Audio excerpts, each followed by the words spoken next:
ಇನ್ನು ಈ ವಿಚಾರಕ್ಕೆ ಸಂಬಂಧಪಟ್ಟಂತೆ ಗ್ಯಾರಂಟಿ ಯೋಜನೆಗಳ ಅಧ್ಯಕ್ಷ ಎಚ್.ಎಂ. ರೇವಣ್ಣ ಅವರು ಮಾತನಾಡಿದ್ದಾರೆ.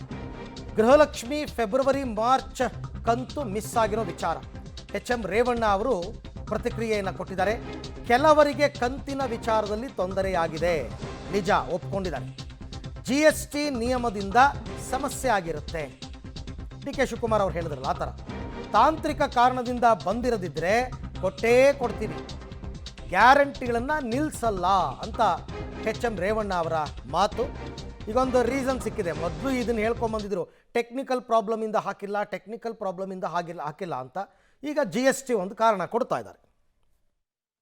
ನಮ್ಮ ಸರ್ಕಾರ ಬಂದ ಪ್ರಥಮ ಕ್ಯಾಬಿನೆಟ್ನಲ್ಲೇ 5 ಗ್ಯಾರಂಟಿಗಳನ್ನು ನಾವು ಜಾರಿ ತರ್ತೇವೆ ಅಂತ ಹೇಳಿದ್ದು ನಿಜ, ಮಾಡಿದ್ದು ನಿಜ.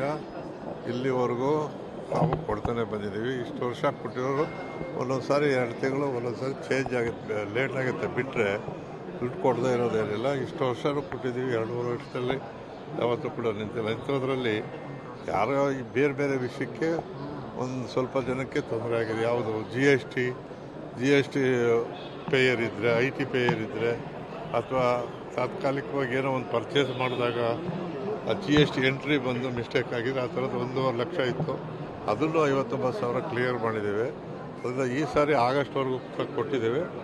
ಇಷ್ಟು ವರ್ಷ ಕೊಟ್ಟಿರೋರು ಇಡೀ ಭಾರತದಲ್ಲಿ ಅನೌನ್ಸ್ ಮಾಡಿ ಕೊಡದೇ ಇರುವಂಥ ರಾಜ್ಯಗಳು ಬೇಕಾದಷ್ಟಿವೆ. ಆದರೆ ಪ್ರಥಮವಾಗಿ ಮಾಡಿದ್ದನ್ನು ನುಡಿದಂತೆ ನಡೆದಿರುವಂಥ ಸರ್ಕಾರ